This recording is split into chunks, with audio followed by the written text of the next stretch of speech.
Yeah, that's what they say. Right. What are you guys doing here?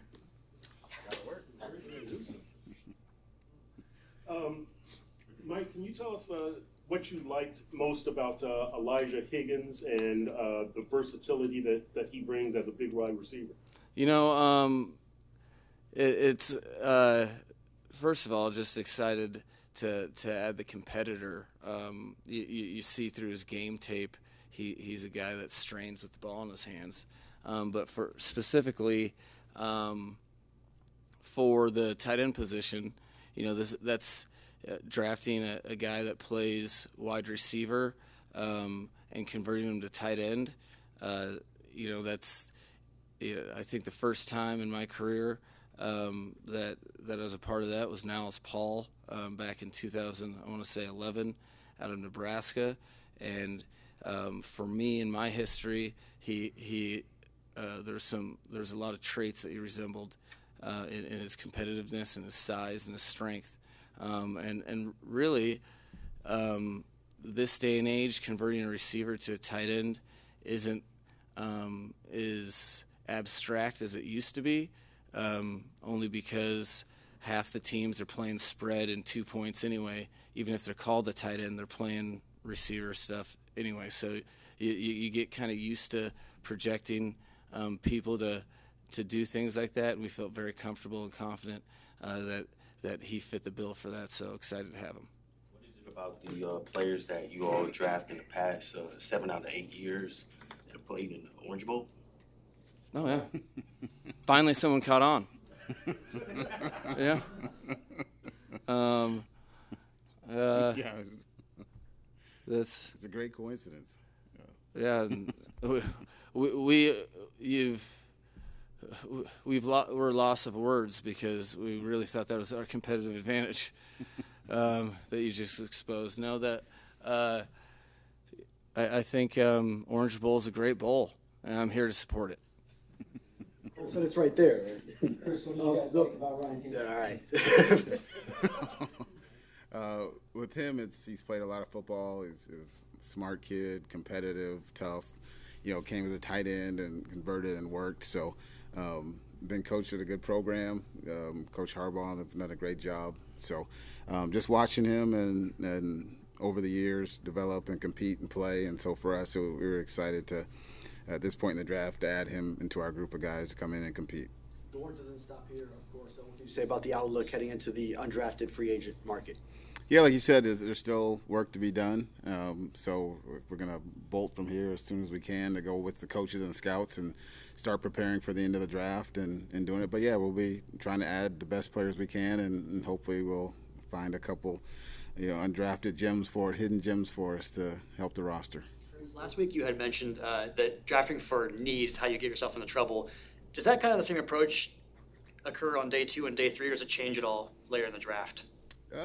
I think, when you get into the later rounds, you're always evaluating your roster and where potential holes could be for even not just for this year, but for the following year. So, but for us, it's always still drafting the best player. We went by our board, and the guys we picked today were, the best players there for us, where we had it rated for what we were looking for. So, at the end of the day, you're always still trying to add the best players because you never know where injuries and stuff will pop up on your roster from year to year. A general roster question. There was some talk about you guys being interested in a veteran running back. Is that window still open, or does A-Chain kind of take that off the table, so to speak? Can we answer that generally? I think it's all right. All right, generally, nothing's off the table. Generally. But we're very happy with what the offseason we've had, the players that we were able to keep on this roster, the new ones that we've added, that we added in the draft, and that we're going to in free agency, and there'll always be stuff we'll investigate because that's our job. So yes. Just because this is the last time we're going to see you guys for a couple of weeks and for maybe a couple of months, Have you made decisions on the 5th-year options for Noah Ignagoni and Austin Jackson? No, we'll talk about that here after the draft here when we finish up. With only 8 total draft picks in the last 2 years, maybe this is a great time to send a message out to some of the best undrafted free agent guys and why this would be a great place to sign. I think with us, I think people have people have seen kind of what's transpired here over the last year, and and it speaks for the players that have wanted to come here. Talked about it, and from no recruiting or anything on our end, we're just kind of how we've approached business. But I think our players and the ones that have been in the building have talked about how they really like how Mike and the staff approach building the culture here, and then from Steve and Tom's support, allowing us to do the things here that we do. That South Florida is a great place to be. Great fan base, and we're trying to build the best team we can to win games, and I think people see and players see that we're trying to win and doing things to win. So it's an exciting time for us, but we know a lot of work to be done still. Yeah, and on top of that, I think it's one of the reasons it's so important that you create competitive opportunities for players to play.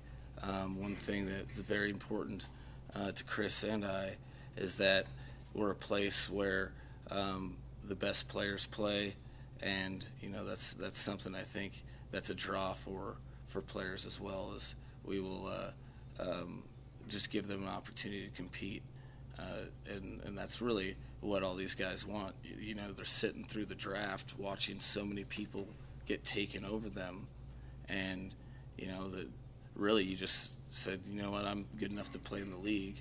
I just need an opportunity. We'll provide that. What have you all learned about each other during this process, having 4 picks?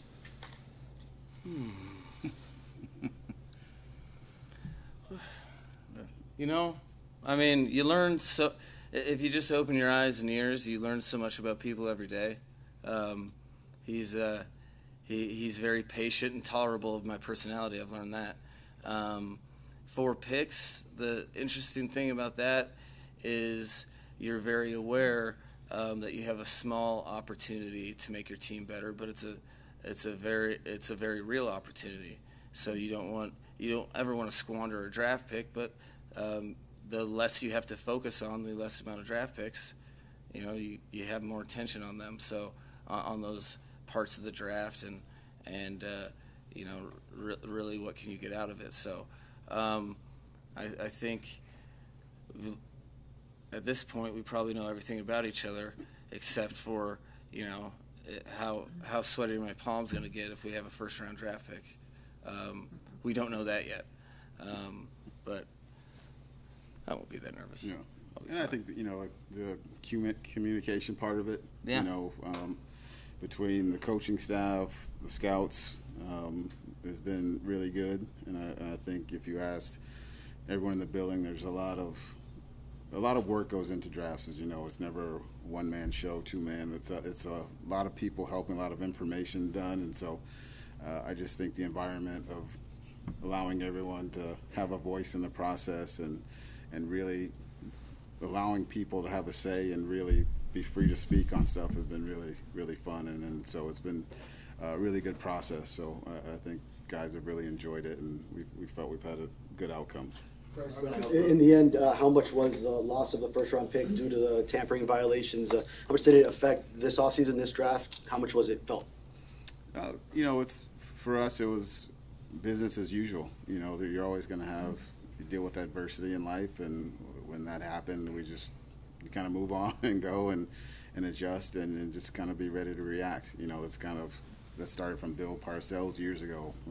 Ready to react. Because you never know what's going to happen. So for us, we just once decisions were made, we just kind of moved on and said okay, and looked at the roster and picks and free agency and kind of attacked it from there. Yeah. Honestly, since the pick was gone, I literally have not thought twice about it, just because it's gone. So let's worry about the stuff that we can actually control, like the draft picks we have.